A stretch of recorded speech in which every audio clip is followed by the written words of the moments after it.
Hello students, welcome to unique classes of right way. आज बच्चे हम लोग बिल्कुल एक नया पेपर स्टार्ट करने जा रहे हैं जिसका नाम है इकोनोमेट्रिक्स। इकोनोमेट्रिक्स का मतलब क्या होता है? तो ये ना दो वर्ड के मिलने से बना है, इकोनॉमिक्स और मैट्रिक्स। तो इकोनॉमिक्स में मैट्रिक्स जो है वो मेजरमेंट के सिस्टम से आता है। तो इकोनोमेट्रिक्स में हम measurement and economics whatever we have studied in micro and macro ना, एमएमई पढ़ लिया, एसएमई पढ़ लिया, माइक्रो मैक्रो सब पढ़ लिया। अब इतनी नॉलेज बन चुकी है, हमारा इतना बेस तैयार हो चुका है कि अब हम लैंग्वेज को समझ सकें। और अब हर मॉडल में हम लोगों को क्या करना है ना कि मेजरमेंट करना है, मेजरमेंट। तो उन सारी चीजों को हम लोग इकोनोमेट्रिक्स में पढ़ेंगे। ज्यादा डिटेल के लिए बच्चे आप मेरा ये वीडियो जरूर देखें, हाउ टू स्टडी इकोनोमेट्रिक्स। उसमें मैंने सारी बातें समझा रखी है। ये जो हमारा वीडियो है ये सिर्फ क्लास के लिए बन रहा है, तो इसमें हम लोग थोड़ा सा डिस्कशन करेंगे सिलेबस का और स्टार्ट कर देंगे अपना टॉपिक।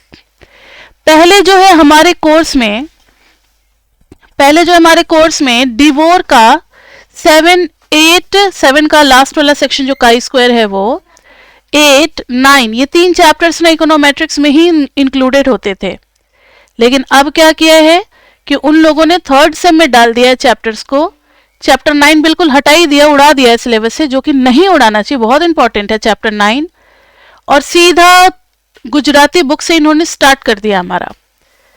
तो हम लोग पढ़ेंगे बच्चे, गुजराती बुक को फॉलो करेंगे और फिर एक डॉटरी बुक भी है उसको भी फॉलो करेंगे। तो मेन हमारा गुजराती बुक होगा। अगर आप बुक परचेज करना चाहते हैं तो आप डीएन गुजराती बुक परचेज करें। प्लीज आप लोग अपना माइक म्यूट कर ले बच्चे। और अगर रीडिंग आप परचेज करते हो तो उसमें सब कुछ आपको मिल ही जाएगा, आप रीडिंग भी परचेज कर सकते हो। इकोनोमेट्रिक्स में हम लोग पहले अपना एक और बेस तैयार करेंगे। बच्चे आपको बता दें, जिन बच्चों ने स्टैटिस्टिक्स नहीं पढ़ा है उन्हें नहीं समझ में आएगा, और एसएमई एमएमई पढ़ा ही इसलिए जाता है कि हम इकोनोमेट्रिक्स को समझ सकें। इकोनोमेट्रिक्स को एक टफ पेपर में माना जाता है, या कुछ बच्चों की नजर में ये टफेस्ट पेपर होता है, क्योंकि इसमें बहुत लेंथी सिलेबस है, बहुत ज्यादा लेंथी सिलेबस है। और जब तक आप चैप्टर 1 नहीं करोगे, 2 नहीं करोगे, 3 नहीं करोगे तो 4 नहीं समझ में आएगा। यहां भी वही है, सीरियल कनेक्शन वाली बात है। आप डायरेक्टली सोचोगे कि चैप्टर 3 में आ जाए, चैप्टर 4 में आ जाए और समझ ले, तो नहीं होगा। तो बच्चे चैप्टर 1 जो है वो बहुत ही बेसिक है, उसको तो आप लोग खुद से रीड करो, उसमें हम अभी टाइम वेस्ट नहीं करेंगे। और डीएन गुजराती अगर बुक है आपके पास तो। और अभी हम लोग थोड़ा सा बेसिक्स करेंगे जो कि इन लोगों ने सिलेबस से हटा दिया है, फिर भी जरूरी है इसलिए हम लोग कराते हैं आपको। तो 2 पार्ट में सिलेबस, इसलिए मैंने बेसिक्स लिखा हुआ है। बेसिक्स में बच्चे हम लोग करेंगे जो हमारा था डिवोर बुक से 7.4 करेंगे। 7.1, 7.2, 7.3 हमने थर्ड सेम में कर लिया था एसएमई में। यहां 7.4 करेंगे क्योंकि उसमें आता है काई स्क्वायर डिस्ट्रीब्यूशन। ये हमारे इकोनोमेट्रिक्स के लिए बहुत जरूरी है, काई स्क्वायर डिस्ट्रीब्यूशन। आगे चल करके जब हम लोग टेस्ट वगैरह लगाएंगे, मॉडल्स को चेक करेंगे, सारे बिजनेस मॉडल हमें इसमें डिस्कस करने होते हैं। मॉडल को जब चेक करेंगे तो वहां काई स्क्वायर डिस्ट्रीब्यूशन लगाना पड़ेगा और एफ डिस्ट्रीब्यूशन की भी जरूरत पड़ेगी। और 2-2 एट्रीब्यूट्स के साथ भी हम लोग वर्क करते हैं, इसलिए मेरे हिसाब से हम लोग चैप्टर 7.4 और चैप्टर 9 करके अगर इकोनोमेट्रिक्स में चलें तो बेटर होगा, जो कि इन लोगों ने सिलेबस से हटा दिया है। अगर ये बेस नहीं रहेगा तो बच्चे पता है आपको आगे स्ट्रगल करना पड़ेगा। What ever hypothesis I will be writing, आपको लगेगा अरे मैंने तो ये पढ़ा ही नहीं है, ये क्या मैम लिख रही है। तो ये दोनों पहले हम लोग इन दोनों को कवर करेंगे बेसिक्स में। तो इस टॉपिक को नाम मैंने दिया है बेसिक्स, जिसमें हम लोग डिवोर का टॉपिक करेंगे। बेसिक्स में 6 to 7 क्लासेस लग जाएंगी या 4 to 5। उसके बाद से फिर हमारा इकोनोमेट्रिक्स का सिलेबस स्टार्ट होगा जो प्योर इकोनोमेट्रिक्स है। अब क्या क्या रिक्वायरमेंट है, जिन बच्चों ने सेमेस्टर 3 नहीं पढ़ा है स्टैटिस्टिक्स, उन बच्चों के लिए है कि आप ना चैप्टर 4 रिवाइज कर लें। आप क्या कर ले बच्चे, चैप्टर 4 में जो नॉर्मल डिस्ट्रीब्यूशन था, basically normal distribution is very important. Binomial portion ये सब तो था ही, लेकिन नॉर्मल डिस्ट्रीब्यूशन बहुत ज्यादा जरूरी है, इसको आप जरूर देख लें। चैप्टर 4 रिवाइज कर लें, कैसे जेड होता है, कैसे एरिया देखते हैं, वॉट एवर इज अल्फा वगैरह सब कुछ। उसके बाद से चैप्टर 5 में आप rules related with expectancy and variance देख लें, सैम्पलिंग का भी आइडिया लग जाएगा। उसके बाद से आप चैप्टर 7 कर लें बच्चे। कुछ नहीं करना, बहुत ज्यादा क्वेश्चन प्रैक्टिस करने की जरूरत नहीं है। मैंने जो कॉन्सेप्ट में पढ़ा रखा है, आप एक एक राउंड बस ध्यान से कॉन्सेप्ट भी सुन के अगर निकलते चलोगे, ठीक है, उतना बेस तैयार हो जाएगा। चैप्टर 7 में है कॉन्फिडेंस इंटरवल। यहां भी हम लोग कॉन्फिडेंस इंटरवल हर चैप्टर में निकालेंगे लगभग। फिर चैप्टर 8 है हाइपोथेसिस टेस्टिंग। हाइपोथेसिस टेस्टिंग, इसको भी बच्चे आपको प्रैक्टिस करना है, क्योंकि ये भी हम लोग हर न्यूमेरिकल में लगभग चेक करते ही करते हैं। तो चैप्टर्स 4, 5, 7 एंड 8, इसका बेस सबका तैयार होना चाहिए। तो जब तक हमारा बेसिक्स चल रहा है तब तक आप भी अपने वीडियो से जा करके वहां पे आप बोल देना, यहां से आपका एक्सटेंड कर दिया जाएगा लॉगिन आईडी का डेट, और आप वहां से वीडियो से रिवाइज कर ले बेसिक्स तक, क्योंकि एक बार इकोनोमेट्रिक्स स्टार्ट हो गया फिर हमें इधर उधर देखने की जरूरत नहीं है। पूरे बड़े बड़े 10 चैप्टर्स हमें कवर करने हैं, 10 के 10 चैप्टर्स, बहुत बड़ा सिलेबस है। ठीक है बच्चे, तो ये आप अपने लेवल पे इनका स्टार्टिंग करो, रिवाइज करना। ये पूरा सेमेस्टर 3rd में मैंने पढ़ा रखा है। नहीं, एमएमई की जरूरत नहीं है, एमएमई पढ़ने की जरूरत नहीं है, ज्यादा स्टैट्स की जरूरत है। अब इतना टाइम नहीं रहा कि अब आप एमएमई को रिवाइज करो। फिर कभी गैप होगा तो आप एमएमई रिवाइज कर लेना चैप्टर 4 के बाद, सेमेस्टर 4 के बाद गैप होगा तो। अभी एमएमई पे लगने की जरूरत नहीं है। जहां जहां जो एमएमई का कॉन्सेप्ट आता है ना, हम लोग साइड में बता देते हैं, क्योंकि हमें पता है कि जो बच्चे एमएमई नहीं पढ़ते, एसएमई नहीं पढ़ते, वो भी इकोनोमेट्रिक्स की नीड, मतलब उनको पता है कि इकोनोमेट्रिक्स काफी टफ पेपर है, तो वो बच्चे ज्वाइन करते हैं। तो हम लोग साइड में बताते रहते हैं। एमएमई तो हैंडल हो जाता है, लेकिन एसएमई में इतना कुछ है कि वो हम लोग हैंडल नहीं कर पाते। तो एसएमई आप लोग जरूर रिवाइज कर लें अपने लेवल पे।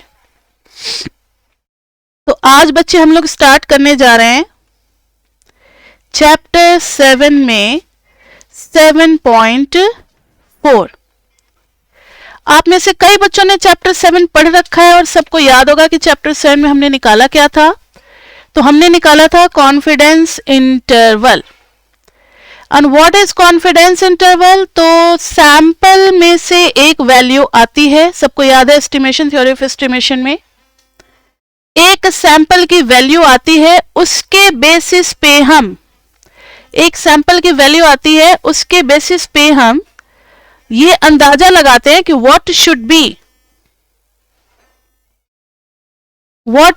B interval for population parameter.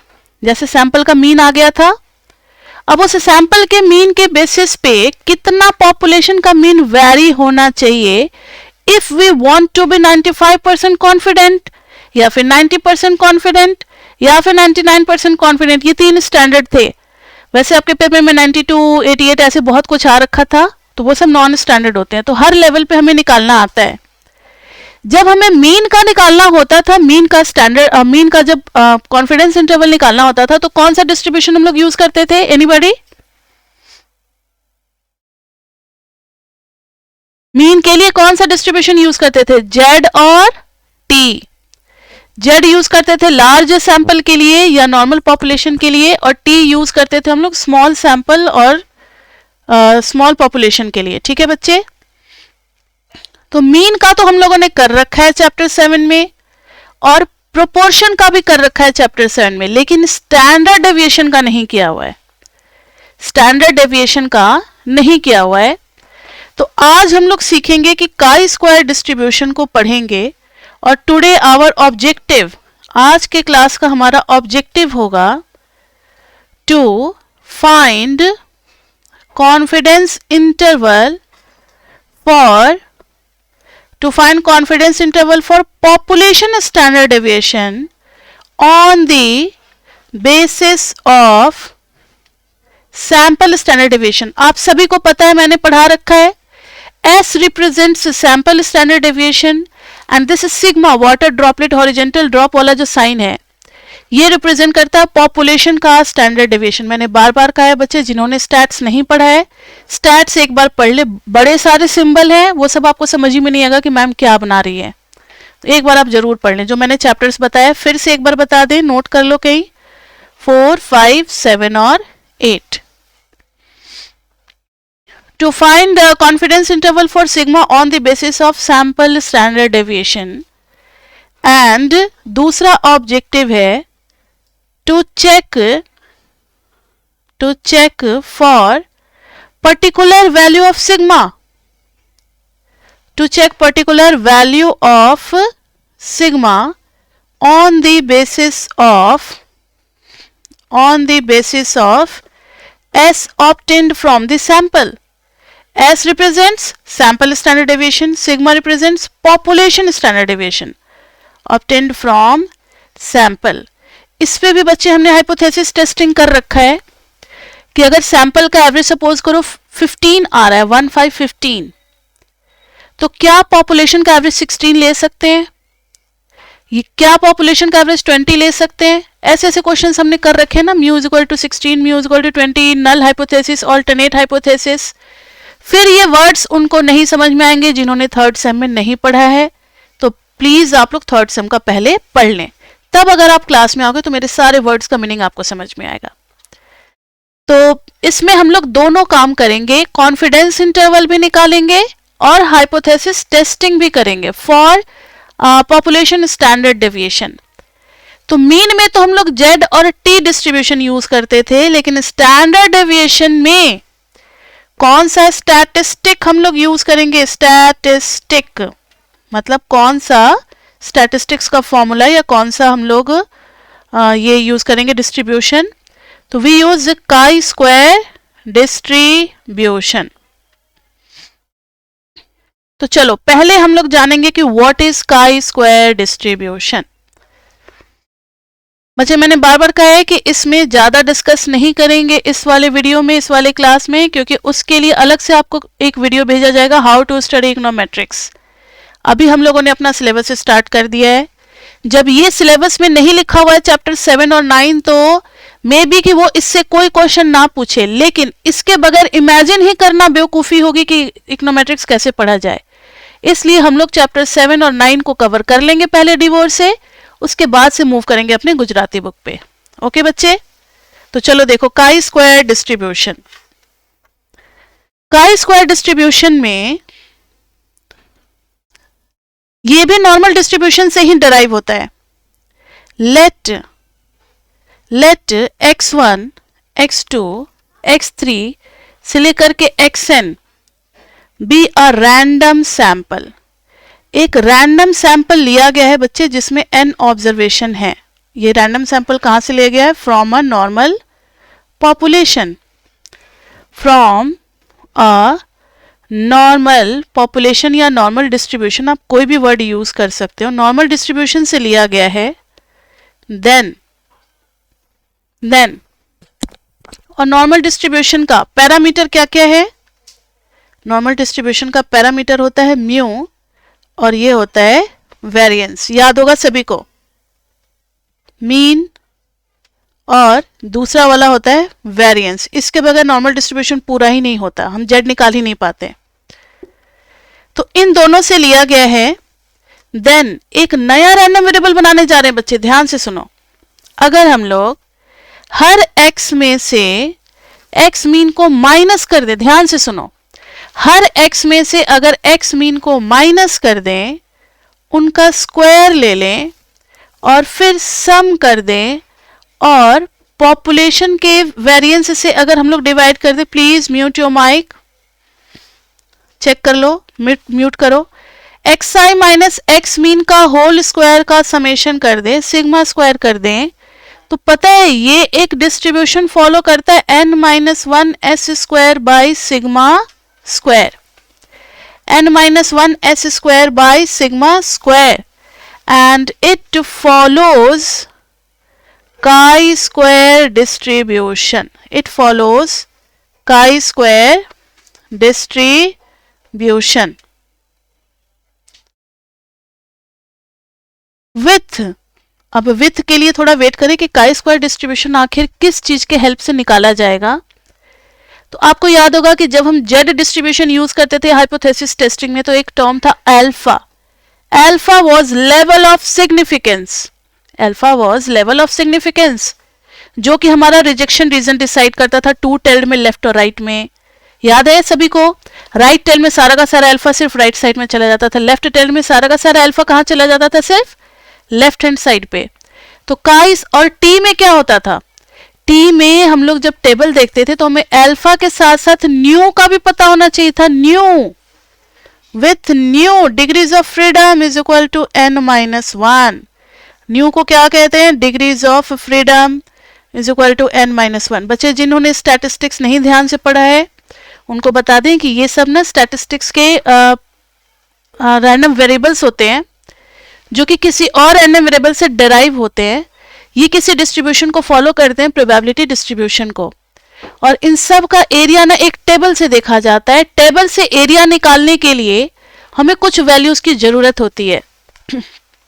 Chi square को देखने के लिए टेबल में हमें डिग्रीज ऑफ फ्रीडम भी चाहिए और अल्फा भी चाहिए। अल्फा तो क्वेश्चन में गिवन होता है, लेकिन डिग्रीज ऑफ फ्रीडम नहीं गिवन होता, तो ये हमें खुद निकालना होता है डिग्रीज ऑफ फ्रीडम देख करके कि what is our sample size, उसमें से 1 माइनस कर देंगे तो डिग्रीज ऑफ फ्रीडम आ जाती है।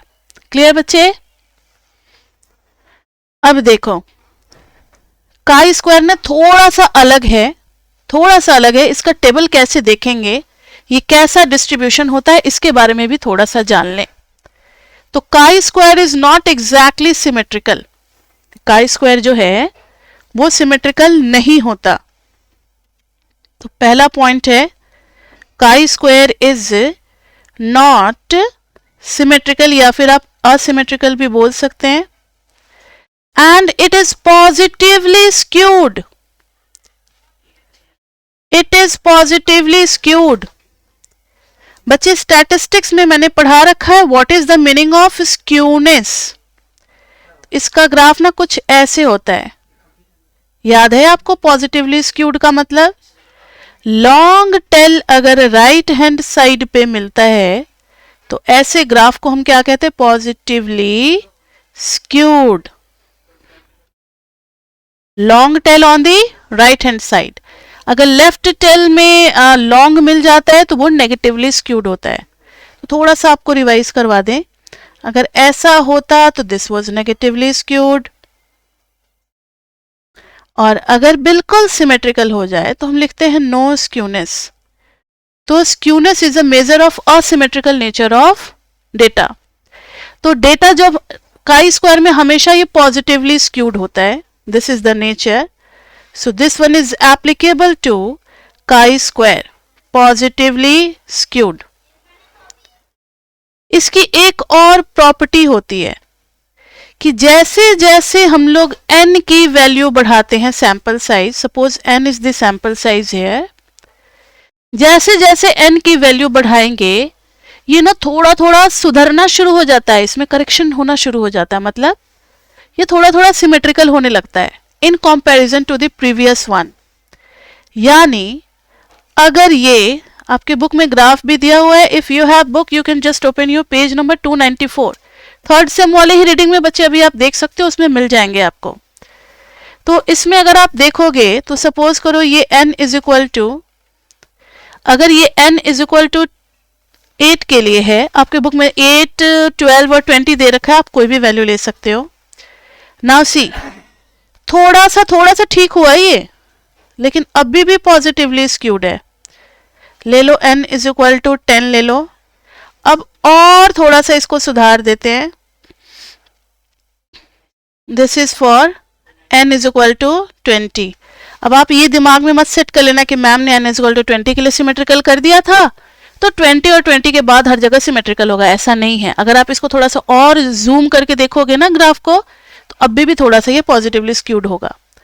तो n मोर और लेस बहुत बड़ा जब हो जाता है, जब वेरी लार्ज हो जाता है, n tends to infinity, then this distribution becomes exactly symmetrical, और ये नॉर्मल डिस्ट्रीब्यूशन की तरफ टेंड करता है।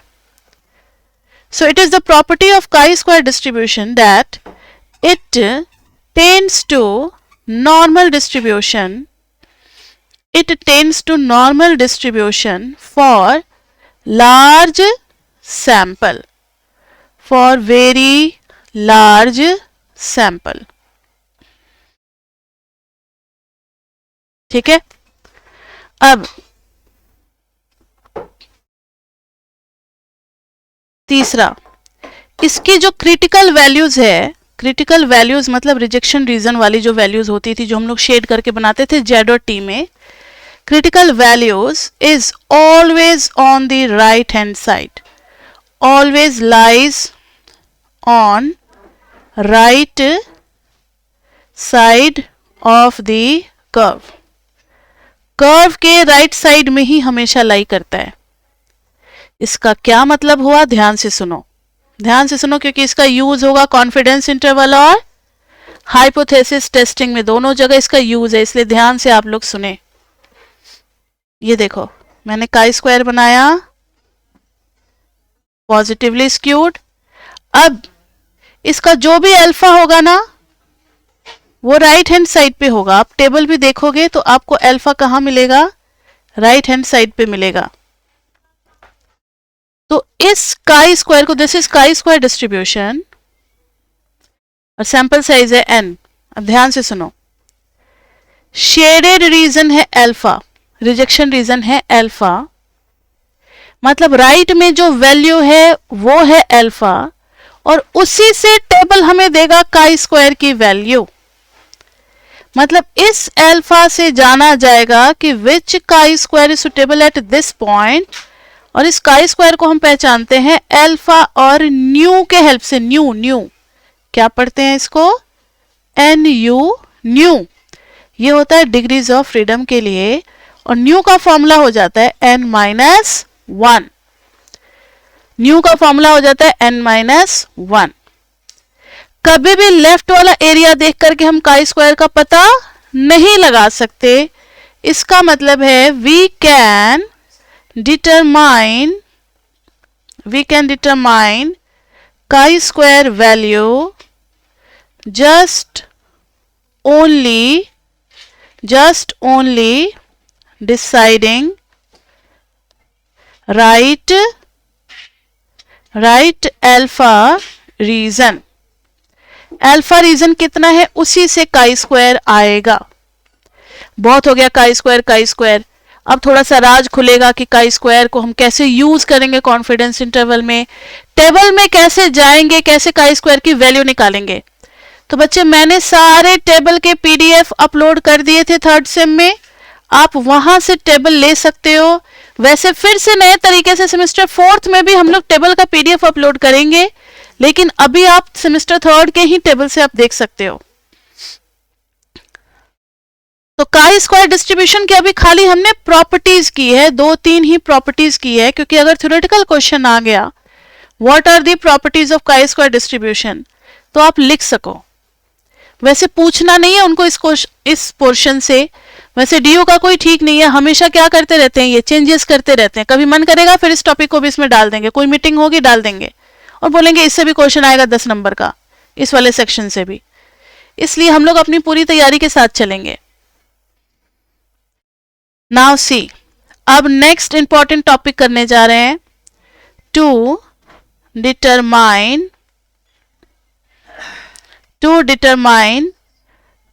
confidence interval for sigma on basis of S. ध्यान से सुनो,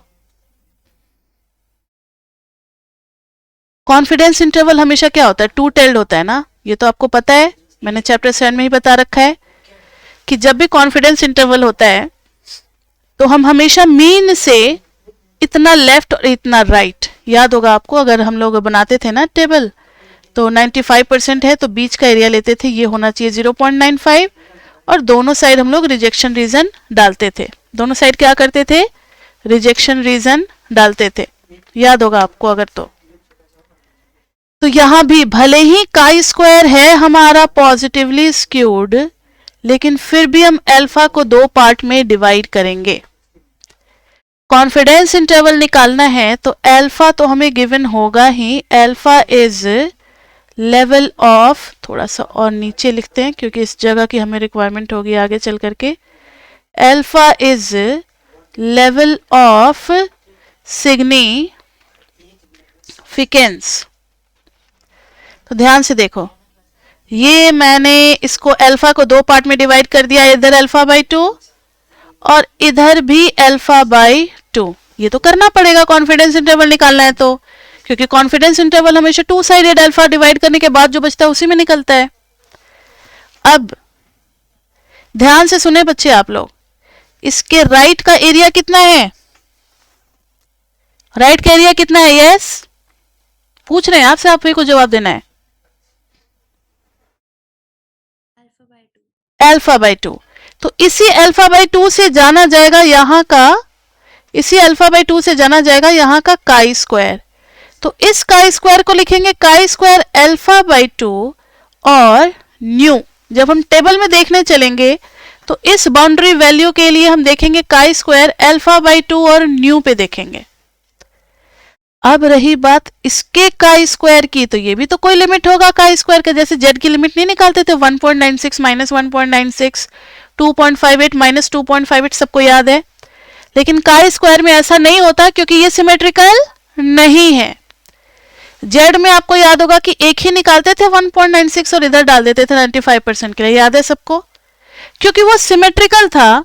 तो जो बीच में हमेशा जेड इज इक्वल टू 0 होता है, जितना आगे जा रहे हैं उतना ही पीछे आ रहे हैं। बट काई स्क्वायर इज नॉट सिमेट्रिकल, ध्यान रहे। तो एक ही काई स्क्वायर निकाल करके इधर माइनस लगा देंगे, ऐसा नहीं होगा। अब ये दूसरी काई स्क्वायर आएगी। अब जरा बच्चे ध्यान देना, इस ग्राफ को हम गंदा नहीं करेंगे, थोड़ा सा साइड में फिर से एक बार बना लेते हैं।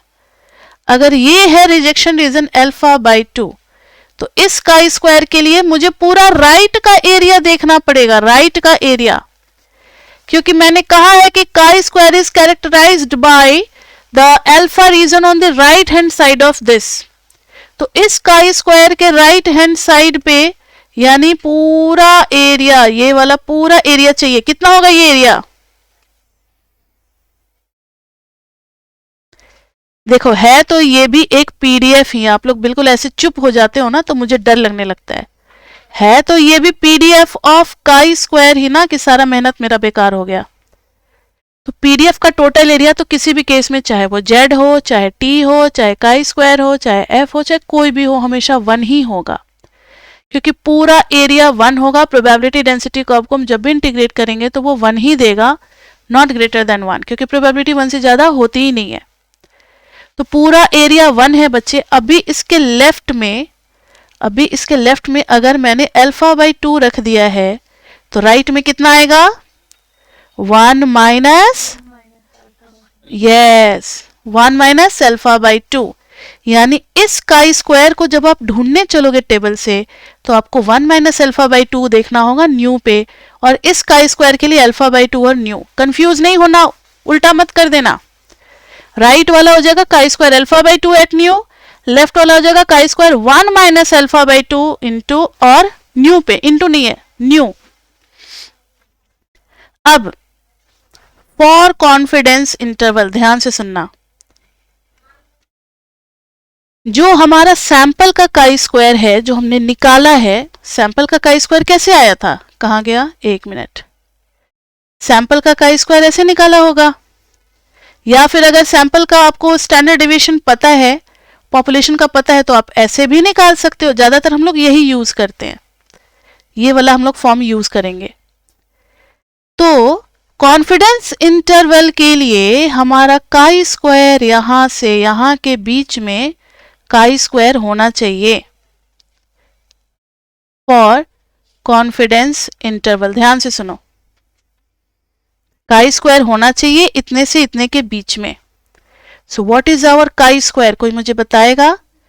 n-1 s square by sigma square must lie between chi square और छोटा सा अल्फा बाई 2 और न्यू। इसके पहचान के लिए काई स्क्वायर 1 माइनस अल्फा बाई 2 और न्यू, इसको पहचानने के लिए। So this is chi square must lie between this lower limit and upper limit. इसको क्या कहते हैं हम लोग? Lower limit of confidence interval. इसको क्या कहेंगे बच्चे बताओ? अपर नहीं, lower limit of chi square, not confidence interval, lower limit of chi square, upper limit of chi square. तो हमारा जो काई स्क्वायर जो हमने निकाला है सैंपल से, that must lie between this and this.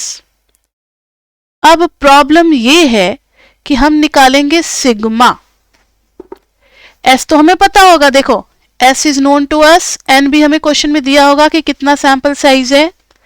हमें एस्टिमेशन लगाना है, पॉपुलेशन स्टैंडर्ड डिवीजन का पता लगाना है। तो एस्टिमेशन हमें किसके ऊपर अप्लाई करना है? पॉपुलेशन स्टैंडर्ड डिवीजन के ऊपर।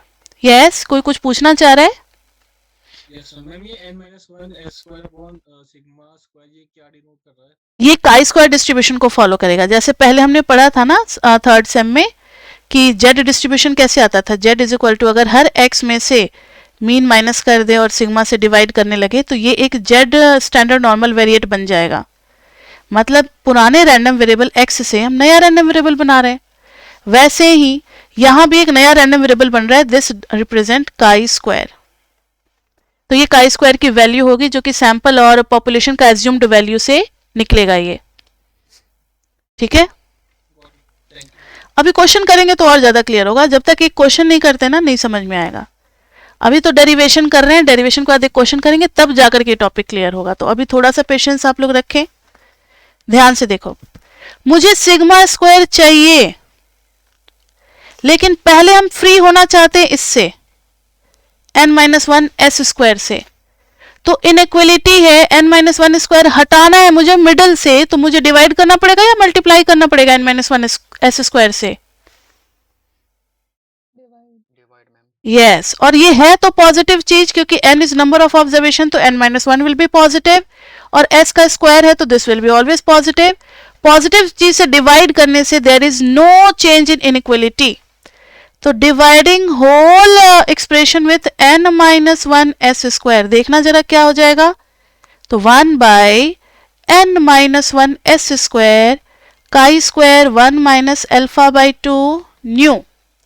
इधर n-1 s square by sigma square, इधर भी हमने डिवाइड किया ना, डिवाइड तो सबको करेंगे, नहीं तो ऐसे मैथमेटिकल लॉ ही गलत हो जाएगा। अपॉन n-1 s स्क्वायर, अगर सबको सेम चीज से डिवाइड कर दिया तो भी इनइक्वलिटी होल्ड करेगी। अब देखो, ये इसके साथ कैंसिल, ये इसके साथ कैंसिल, तो हमें मिल चुका है 1 by sigma square and this one is chi square alpha by 2 nu, ये कॉमा है मेरा, कई बच्चे इसको 1 पढ़ लेते हैं but that is comma, n-1 s square, this is chi square 1 minus alpha by 2 at nu upon n-1 s square. लेकिन अभी भी सेटिस्फैक्टरी रिजल्ट नहीं आया बच्चे, अभी भी क्या प्रॉब्लम है, ये सिग्मा स्क्वायर नीचे क्यों है? इस सिग्मा स्क्वायर को कहां होना चाहिए? ऊपर होना चाहिए, क्योंकि हम काम तो सिग्मा स्क्वायर के लिए कर रहे हैं। तो देखो, आप मैथमेटिक्स में देखो कि अगर 2 3 से छोटी वैल्यू है तो जब रिवर्स करोगे तो इनइक्वलिटी को भी रिवर्स करना पड़ेगा, इनइक्वलिटी को रिवर्स करना पड़ेगा। तो अभी जो सबसे बड़ी वैल्यू है वो हो जाएगी उल्टा हो करके, रेसिप्रोकल होकर के सबसे छोटी वैल्यू हो जाएगी। तो this will come on this side.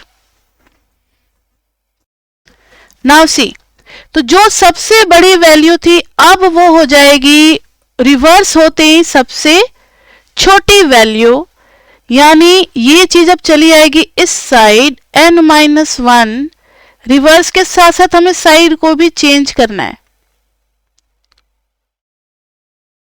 और सिग्मा स्क्वायर ऊपर, और अब ये चीज जो सबसे छोटी थी रिवर्स होते ही ये बन जाएगी सबसे बड़ी वैल्यू। तो दिस विल बी काई square 1 minus alpha by 2 new. आप v मत लिख देना बच्चे, इसको ना ऐसे कर्व बना करके ऐसे न्यू लिखा जाता है, this is wrong method, this is correct one. और n, अच्छा मैंने क्या किया, रिवर्स भी करना था ना, सॉरी, n-1 एस स्क्वायर ऊपर हो जाएगा, रिवर्स के साथ जा रहा है ना, इनइक्वलिटी चेंज कर रहा है, chi square 1 minus alpha by 2 और न्यू। समझ में आई बात? तो हमारा वेरिएंस जो है वो यहां से यहां के बीच में होगा। तो this is the confidence interval for variance is, आप ऐसे लिख सकते हो ओपन इंटरवल में n minus 1 S square upon काई स्क्वायर अल्फा बाई 2 न्यू से लेकर के n minus 1 S square upon काई स्क्वायर 1 माइनस अल्फा बाई 2 और न्यू। ये होता है हमारा कॉन्फिडेंस इंटरवल। और आपको पता ही है कि this one will be lower limit and this one will be upper limit. तो ये कॉन्फिडेंस इंटरवल का लोअर लिमिट है and this is upper limit. तो अगर एक खाली पूछा जाता है आपसे कि find the lower limit for variance, कभी कभी ऐसा आ जाता है कि वेरिएंस किससे कम नहीं होगा, खाली इतना ही जरूरत होता है, तो आप खाली एक ही साइड निकालोगे, दो साइड का कैलकुलेशन का पंगा क्यों लोगे। अगर वो पूछते हैं find the upper limit of the confidence interval for, या मैक्सिमम कहां तक जा सकती है हमारी वेरिएंस, अगर सैंपल का वेरिएंस इतना है तो पॉपुलेशन का वेरिएंस मैक्सिमम केस में कहां तक जाएगा, तो हम अपर लिमिट सिर्फ निकालेंगे, और मिनिमम लेवल कहां तक जाएगा तो हम सिर्फ लोअर लिमिट निकालेंगे। क्लियर बच्चे? तो this is the formula for confidence interval for sigma square. तो ये हमने डेराइव तो कर लिया, but we will be using just only this one. Derivation नहीं पूछते पेपर में, खाली कॉन्फिडेंस इंटरवल ही हमें निकालना होता है। क्लियर बच्चे?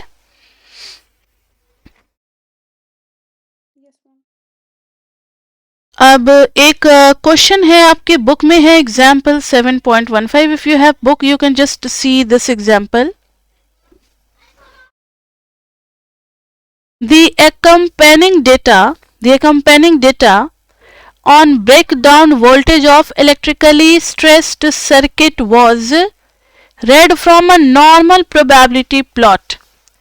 अभी आपको NPP के बारे में ज़्यादा नहीं बताएंगे, थोड़ा सा ही बस बता देते हैं कि NPP जो होता है ना, ये एक स्पेशली डिजाइंड ग्राफ पेपर होता है, डिजाइंड ग्राफ पेपर होता है। ये पढ़ना है हमें, चैप्टर 3 में पढ़ना है इकोनोमेट्रिक्स में। ये बता देता है कि whether the distribution is normal और नॉट। जब हम इस पे प्लॉट करते हैं ना, टू जज नॉर्मेलिटी, इस ग्राफ पेपर का यूज किया जाता है नॉर्मेलिटी जज करने में। इस एनपीपी को, नॉर्मल प्रोबेबिलिटी प्लॉट को, एक स्पेशली डिजाइन ग्राफ पेपर होता है। इससे हम लोग अगर इस पे स्ट्रेट लाइन मिल जाता है तो हम कह देते हैं कि डिस्ट्रीब्यूशन इज नॉर्मल। अब किसके किसके बीच में ये बाद में पढ़ेंगे, अभी बस जान लो कि इन्होंने एनपीपी से डिसाइड किया है कि डिस्ट्रीब्यूशन जो है वो नॉर्मल है। किसका डिस्ट्रीब्यूशन? ब्रेक डाउन वोल्टेज का। That appeared in the article. अब डैश डैश डैश, ये हमारा सोर्स ऑफ डेटा दे रखा है, इसकी जरूरत नहीं है। The straightness of the plot give strong support to the assumption. ठीक है, मैंने कहा ना कि अगर स्ट्रेट लाइन मिलती है एनपीपी पे, then that distribution is normal. To the assumption that breakdown voltage is approximately normally distributed। ठीक है, हमें पता लग गया कि NPP के according it shows a straight line, that's why it is a normally distributed distribution। Now इन्होंने कुछ हमें x की वैल्यू दे रखी है, ये x है क्या? सभी x। तो these are breakdown voltage। कितने हैं काउंटिंग में, कोई मुझे बताएगा काउंट करके? काउंटिंग सबको आती है? 1 2 3 4 5 6 7 8 9। कितने हैं? 17 है बच्चे। कितने हैं काउंटिंग में ऑब्जर्वेशन? 17। काफी बड़े बड़े ऑब्जर्वेशन दिए हुए हैं, लेकिन कोई प्रॉब्लम नहीं है। इन्होंने कहा let sigma square denote the variance of the breakdown voltage distribution, the computed value of sample variance. इन्होंने हमें हेल्प के लिए एस स्क्वायर दे रखा है 137,324.3। अब ध्यान से सुनो मेरी बात, लेकिन हमेशा क्वेश्चन में ऐसे गिवन नहीं होते वैल्यूज। तब हम कैसे निकालते हैं आपको पता है ना, चैप्टर 5 में हम लोगों ने निकाल रखा है। सारे x का सम कर दोगे, मीन क्या आ जाएगा? Summation x by 17। ध्यान से सुनो मेरी बात। उसके बाद से आप x माइनस एक्स मीन करोगे, फिर क्या करोगे? x माइनस एक्स मीन का होल स्क्वायर, फिर यहाँ पर सम आ जाएगा x माइनस एक्स मीन का होल स्क्वायर। कोई मुझे बताएगा पॉपुलेशन वेरिएंस का फॉर्मूला क्या होता है?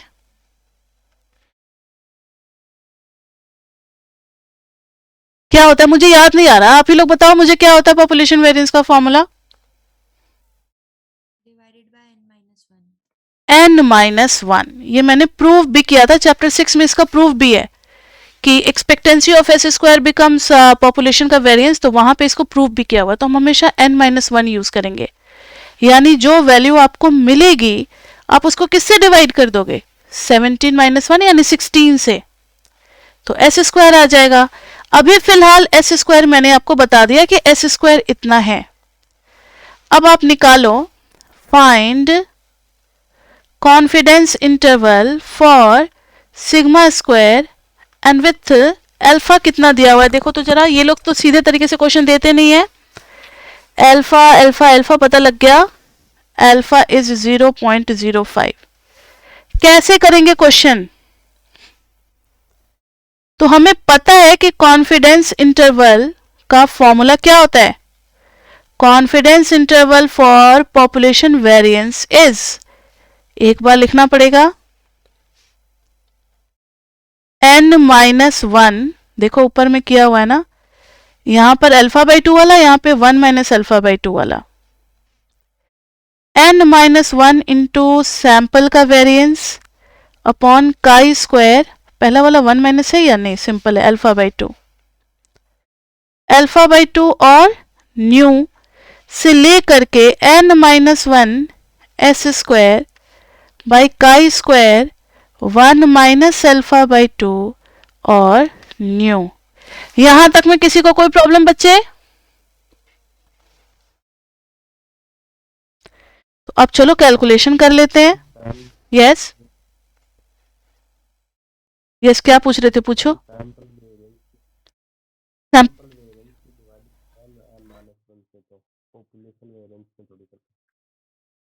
आपकी वॉइस क्लियर नहीं आ रही, लेकिन मुझे जहां तक समझ में आ रहा है आप ये पूछना चाह रहे हो कि सैंपल वेरिएंस में हम n-1 यूज करते हैं और पॉपुलेशन में n यूज करते हैं, आप यही कंफर्म होना चाहते हो? हाँ, ये सैंपल है इसलिए हम लोगों ने n-1 यूज किया है। अगर यही हमारा पॉपुलेशन होता तो फिर हम n से डिवाइड करते। ये आपको हमेशा याद रखना है। इसके लिए जब आप चैप्टर 5 पढ़ोगे ना तो आपका कॉन्सेप्ट क्लियर हो जाएगा। तो स्टैट्स का आप चैप्टर 5 एक बार पढ़ लो, सैंपल और पॉपुलेशन में डिफरेंस पता लगने लगेगा। नाउ सी, अभी हमारा n कितना है जल्दी बताओ, n कितना है इस वाले क्वेश्चन में? 17। और एस स्क्वायर अभी तो बताया 137,324.3, 137,324.3, ये ऑलरेडी एस स्क्वायर है इसलिए इसको स्क्वायर करने की जरूरत नहीं है। यहां आ जाएगा chi square, how much is our alpha? 0.05, या फिर ऐसे भी पूछ सकते हैं 95% कॉन्फिडेंस इंटरवल, दोनों का सम कितना होता है? 1 होता है। तो या तो 95% CI पूछा होगा या फिर for alpha is equal to 0.05। अब अल्फा 0.05 बाई 2 करोगे तो 0.025 नहीं आ जाएगा? और न्यू कितना है? 17-1 यानी कि 16 से लेकर के जाएंगे हम लोग 17-1, एस स्क्वायर इज 137,324.3 अपॉन में काई स्क्वायर 1 माइनस दिस वैल्यू, ये जो वैल्यू आई है इसको 1 में से माइनस करना है, तो 0.975 और न्यू कितना है? 16। क्लियर बच्चे? ये ओपन इंटरवल। अब ये आ गया 16 इंटू 137,324.3, अभी काई स्क्वायर देखते हैं, इधर आ गया 16 इंटू 137,324.3, अभी इस काई स्क्वायर को देखते हैं। तो बच्चे आपको ना टेबल निकालना है, मैंने थर्ड सेम में जो भी PDF टेबल के अपलोड किए थे आप उसमें निकालो। I am just telling you the page number, it's काई स्क्वायर डिस्ट्रीब्यूशन, पेज नंबर है A11, table number is A7। Table अगर आप देखोगे तो टेबल इज A7 और पेज नंबर इज A11। मिल गया सभी को? या सब उड़ा दिए कि एग्जाम हो गया तो हटाओ इसको, अब इसकी जरूरत नहीं है, ऐसा कर दिए क्या? अगर आप इस टेबल पे देखोगे तो पता है आपको क्या नजर आ रहा है इस पेज पे? ग्राफ ना हमारा कुछ ऐसे है, पॉजिटिवली स्क्यूड है, सारा का सारा जो शेडेड रीजन है ना वो राइट साइड में ही है, और इसी को इन लोगों ने ले लिया हुआ है अल्फा। ध्यान से सुनना, यानी राइट का शेडेड रीजन से हम काई स्क्वायर निकालेंगे, काई स्क्वायर अल्फा और न्यू। राइट के रीजन से डिफाइन होगा काई स्क्वायर। अब आप अगर इस टेबल में देख रहे हो, किसके किसके पास टेबल है, क्योंकि नहीं वालों की तो जनसंख्या ज्यादा होगी और यस वालों की जनसंख्या कम होगी। किसके किसके अभी मोबाइल में टेबल खुला हुआ है, जल्दी बताओ। मैम मेरे पास है। नाम बताते चलो अपना। सुभाष मिता के पास टेबल है, और सुमित के पास भी टेबल है, यस मैम है। और बाकी बच्चों में से किसी के पास भी टेबल नहीं है? मैम इशिता। इशिता के पास भी टेबल है, ठीक है। टेबल है ना, तो अभी के अभी हाथों हाथ काम हो जाएगा ना, नहीं तो फिर अब आपको फिर दोबारा वीडियो देखना पड़ेगा, फिर खोल के समझना पड़ेगा, इसलिए अभी टेबल निकाल लो। हम इतना टाइम इसीलिए लगा रहे हैं कि आप आराम से टेबल निकाल भी लो। इधर बच्चे डिग्रीज ऑफ फ्रीडम है और इधर अल्फा दे रखा है। याद रहे अल्फा रिजेक्शन रीजन राइट का है पूरा, आपको अल्फा बाई 2 करके नहीं सर्च करना, आप सीधा वही अल्फा सर्च करोगे। मतलब ये जो अल्फा है 0.025, आपको यही सर्च करना है। कहाँ है 0.025? काफी आगे जाकर के मिल रहा है 0.025, और डिग्रीज ऑफ फ्रीडम हमारा कितना है? 16 है। 16 के सामने देखो, 16 के सामने 0.025 में मुझे तो मिल गया, किसी को मिला वैल्यू?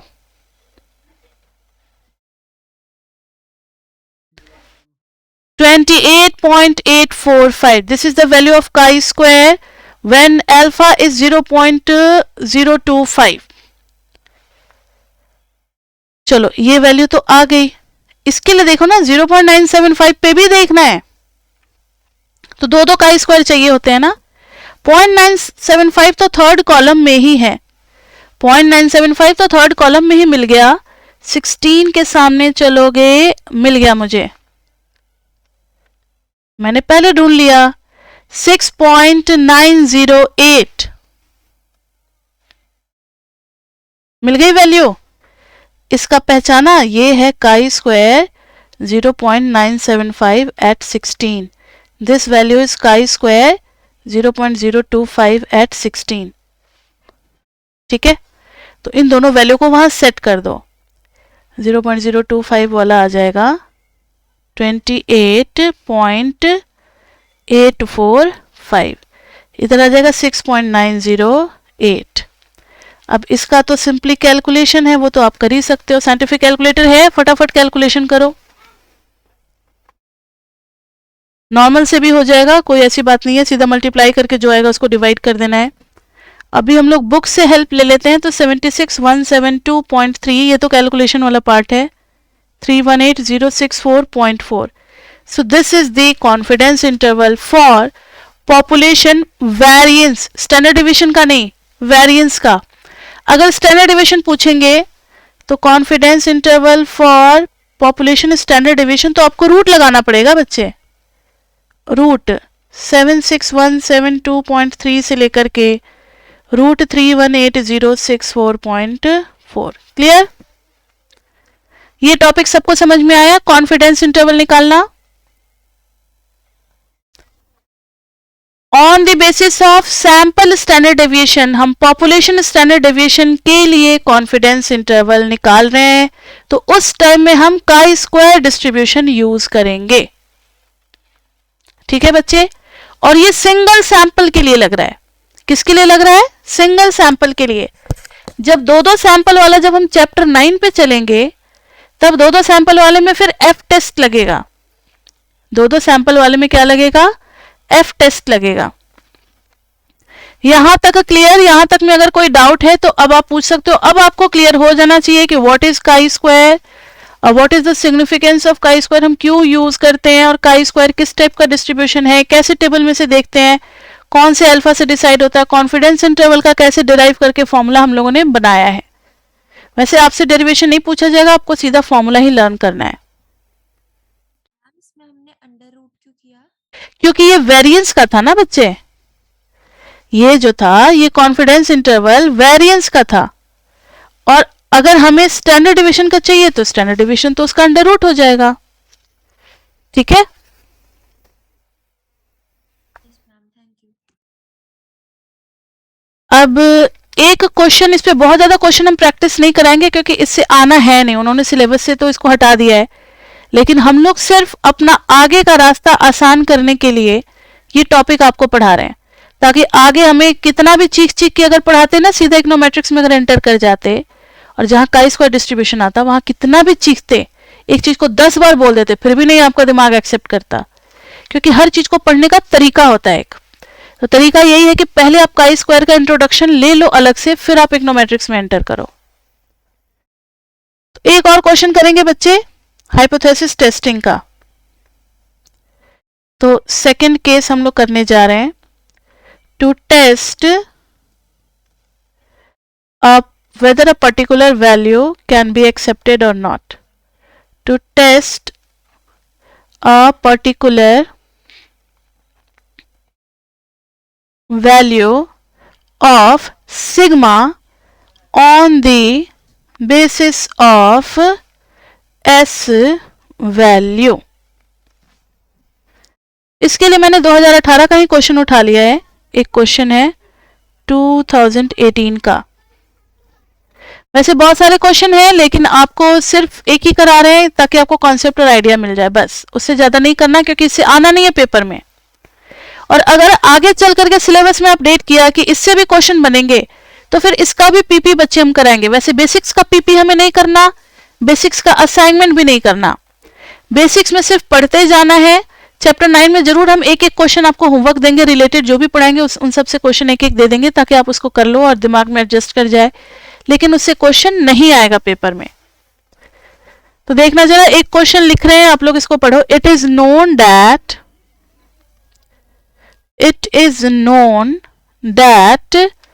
द वेरिएंस ऑफ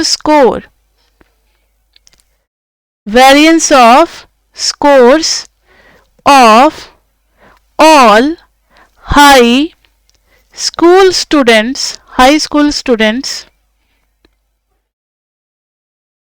का वेरिएंस जो है इन अ साइंस टेस्ट इज 150। मैंने सीधा टेस्ट लिख दिया, is 150। a sample of scores of 20 high school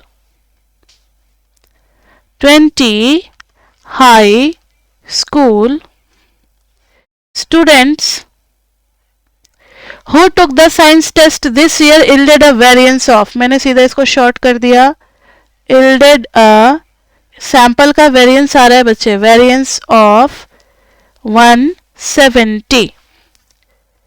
test at 5% level of significance if the variance, अब देखो हमें अभी तक क्या क्या पता है, सैंपल का वेरिएंस आ गया, ठीक है, और वेरिएंस ऑफ पॉपुलेशन इतना आ गया, n है 20, 5% हो गया लेवल ऑफ सिग्निफिकेंस। अब इन्होंने कहा लेवल ऑफ सिग्निफिकेंस पे आप चेक करो, if the variance of scores of the high school students who took the science test this year is different from, मैंने सीधा बहुत सारे वर्ड काट दिए, is different from 150। इन्होंने बोला है कि आप 150 से अलग है या नहीं, आपको चेक करना है। State the underlying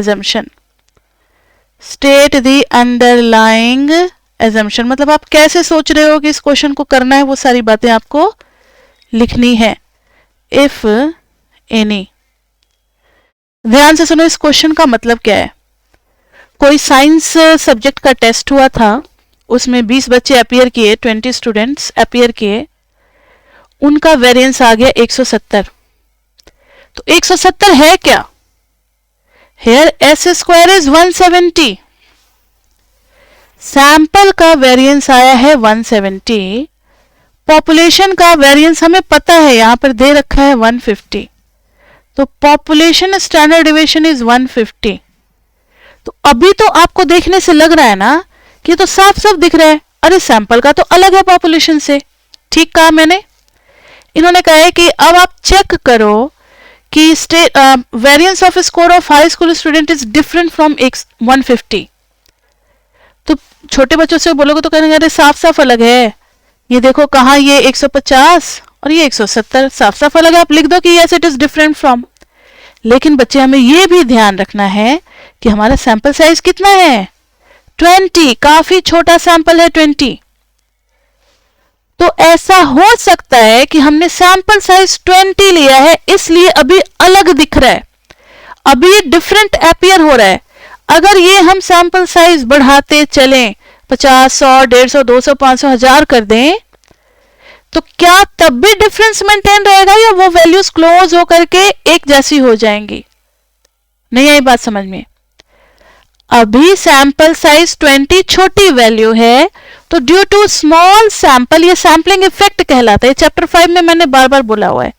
due to sampling effect ऐसा लग रहा है कि सैंपल का वेरिएंस जो है वो पॉपुलेशन के वेरिएंस से क्या है, डिफरेंट है। लेकिन क्या अगर हम सैंपल साइज बढ़ाते चलें तो बढ़े हुए सैंपल साइज में ये गैप कम होगा, और कम होते होते क्या इंफिनिटी पे ये एग्जैक्टली ओवरलैप कर जाएगा? क्या ये 150 हो जाएगा? यही हमें देखना है। अब ये तो बहुत बड़ी दुविधा हो गई, ना हम कभी उतना बड़ा पॉपुलेशन ले पाएंगे ना हम चेक कर पाएंगे, लेकिन इसका भी प्रॉब्लम सॉल्व कर दिया है इकोनॉमिक्स में, स्टैटिस्टिक्स में। हम लोग हाइपोथेसिस टेस्टिंग से इस चीज को कर सकते हैं। तो यहां पर बच्चे हमारा नल हाइपोथेसिस क्या बनेगा? कोई बताएगा मुझे नल हाइपोथेसिस क्या बनेगा?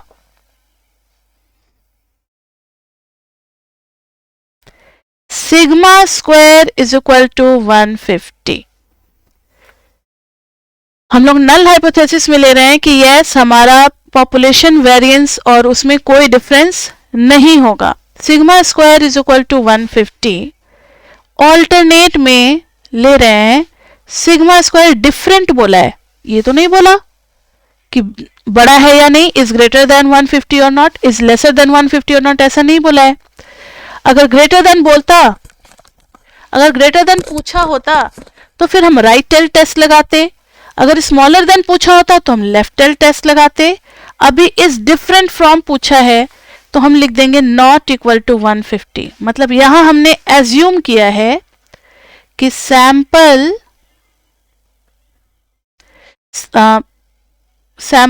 S square will be different, large sample लेने पे भी नहीं हो पाएगा क्लोज 150 के, ये हमने ऑल्टरनेट में एजम्पशन लिया है, विल बी डिफरेंट फ्रॉम 150। और यहां पर both will become same, both S square and sigma square will become same. जब हम लार्ज सैंपल साइज लेना शुरू करेंगे तो विल बिकम सेम। अब देखते हैं। यस हम यहाँ पे हमने sigma square is equal to and it's not equal to 150 क्यों लिया? इधर सैंपल नहीं लेना चाहिए हमें? नहीं, हम लोग लेते हैं यहाँ पर ना नल हाइपोथेसिस में न्यूट्रल स्टेटमेंट लेते हैं, तो हम इसी के हेल्प से हम लोग अभी सॉल्व करेंगे ना, जब काई स्क्वायर निकालेंगे तो अभी समझ में आ जाएगा। पहले भी याद करो जब हम लोग मीन का टेस्ट लगाते थे तो वहां म्यू इज इक्वल टू लेते थे, एक्स बार क्यों नहीं लेते थे? तो नल हाइपोथेसिस में जो एजम्पशन होता है, जो जिसकी तरफ हम जाना चाहते हैं हम उसी को लेते हैं।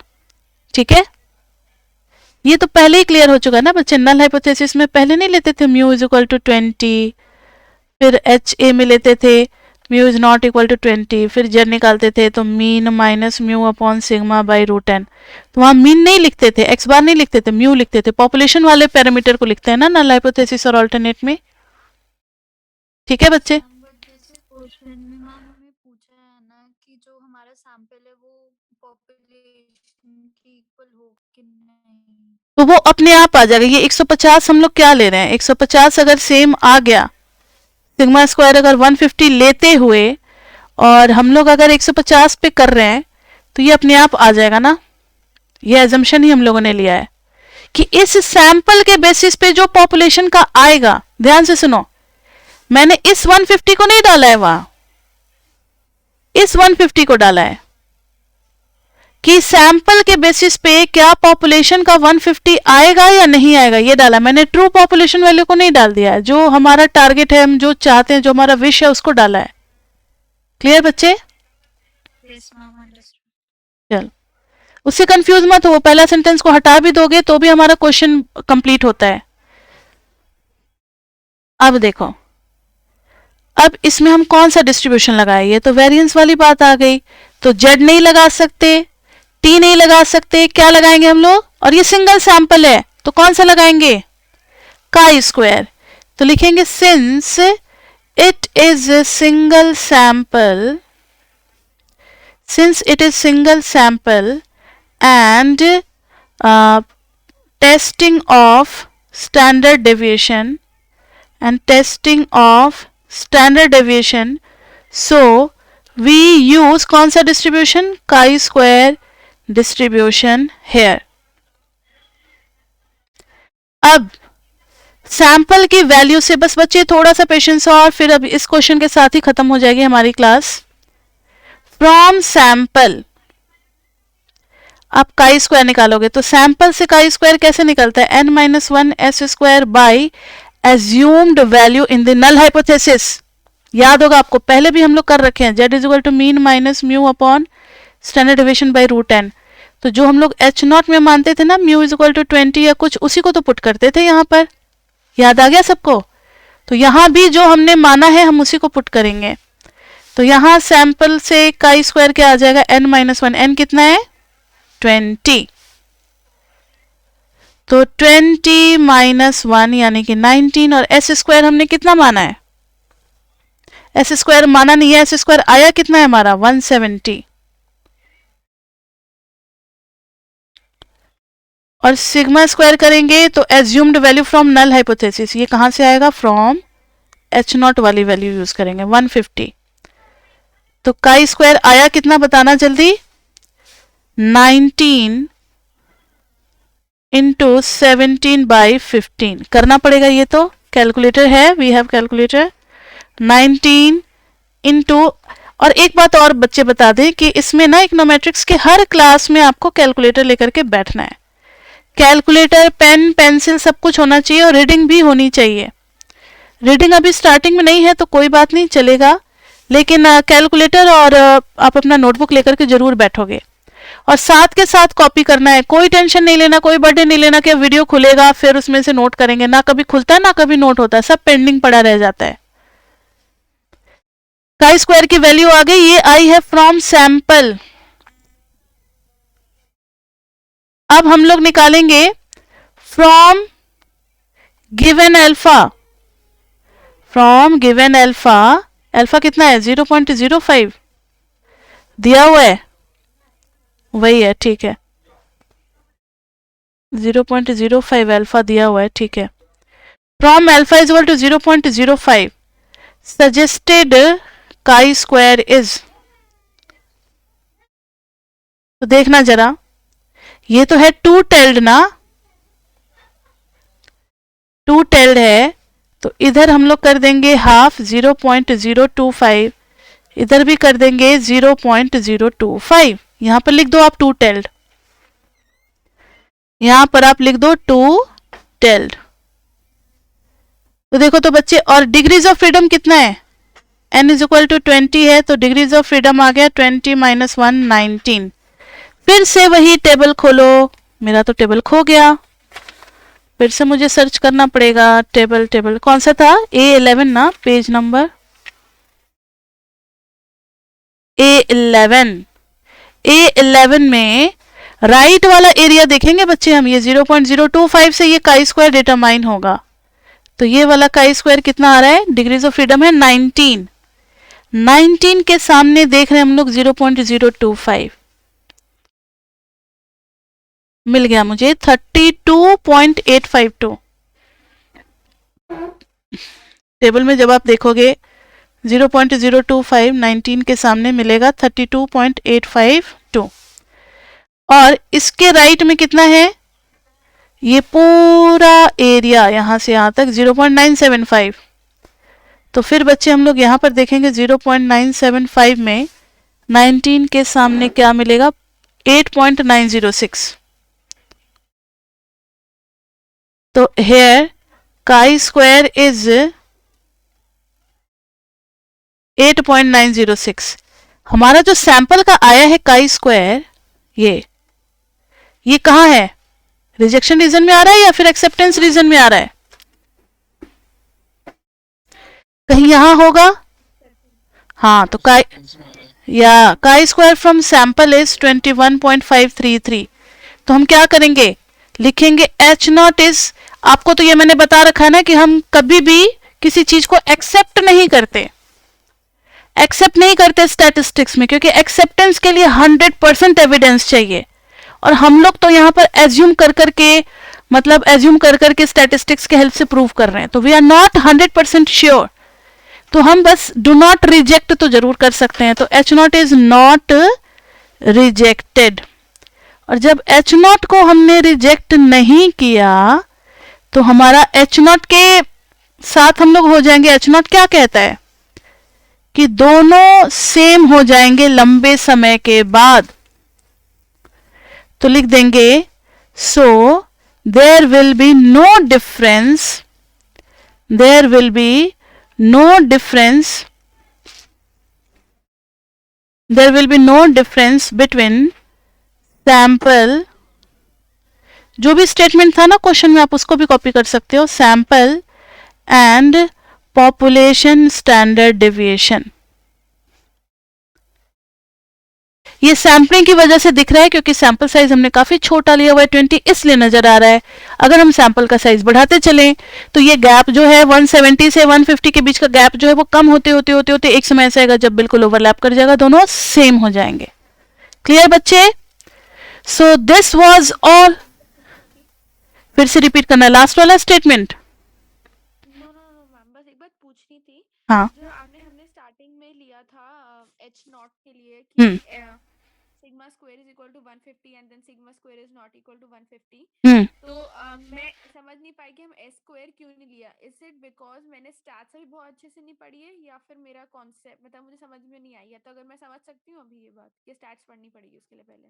उसके लिए आपको चैप्टर 8 पढ़ना पड़ेगा बच्चे। वहां पे ना इसका आंसर आपको मिल जाएगा। जब Z निकालते हैं तो वहां पे म्यू डालते हैं, एज्यूम्ड वैल्यू से जो हमारा विश होता है कि इतना होना चाहिए, हम चाहते हैं कि 150 हो, क्या हो, पॉपुलेशन का स्टैंडर्ड डिविएशन जो है वो 150 हो, वेरिएंस सॉरी, पॉपुलेशन का वेरिएंस 150 होना चाहिए, हमारा ये विश है, लेकिन आया है 170। तो जो हमारा विश होता है हम उसी को नल हाइपोथेसिस में न्यूट्रल स्टेटमेंट लेते हैं। नल हाइपोथेसिस में कभी भी लेस देन ग्रेटर देन नहीं आता, हमेशा इज इक्वल टू और न्यूट्रल स्टेटमेंट। आप एक बार चैप्टर 8 पढ़ लो। चैप्टर 8 में 8.1 मत पढ़ना, टाइप 1 और टाइप 2 एरर पढ़ने की जरूरत नहीं है। पहला 2 वीडियो मत पढ़ना, थर्ड वीडियो से जहां से हाइपोथेसिस टेस्टिंग स्टार्ट हो रहा है आप वहां से पढ़ लेना, ठीक है? तो आ जाएगा समझ में। यस बच्चे, किसी और को कोई डाउट? मैम ये जो लास्ट क्वेश्चन में हमने टू टेल टेस्ट करा तो मैम वो काई स्क्वायर का है, तो मैम जो उसकी हमें लेफ्ट साइड लेनी है वो 1 माइनस अल्फा से नहीं लेनी? हाँ, तो 1 माइनस अल्फा से ही तो लिया है मैंने, 1 माइनस अल्फा नहीं लिया है। तो ये बताओ कि 1 माइनस अल्फा से नहीं लिया है, तो 1 माइनस अल्फा बाई 2 जब किया है तभी तो आया है 1 माइनस 0.025, तभी तो आया है 0.975। ये मैंने किसके सामने देखा था? 0.975 के सामने ही तो देखा था, वही तो यहाँ पे डाला है।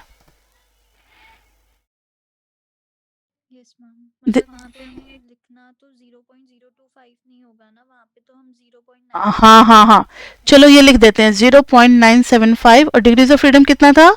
19। And this is chi square of 0.025 ही लिखेंगे, गलत सलत नहीं लिखना या कंफ्यूज नहीं होना है, ऐसे लिखेंगे। इसके राइट में जितना है वही यहाँ आता है, इसके राइट में जितना है वही यहाँ आता है, ठीक है? और किसी को कोई डाउट बच्चे?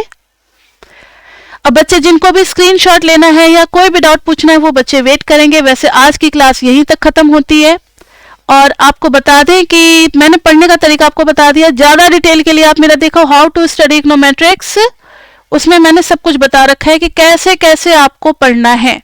जिन बच्चों को भी वीडियो नहीं मिला है उनको मिल जाएगा, आप एक बार सर से मैसेज करोगे तो आपको वीडियो मिल जाएगा।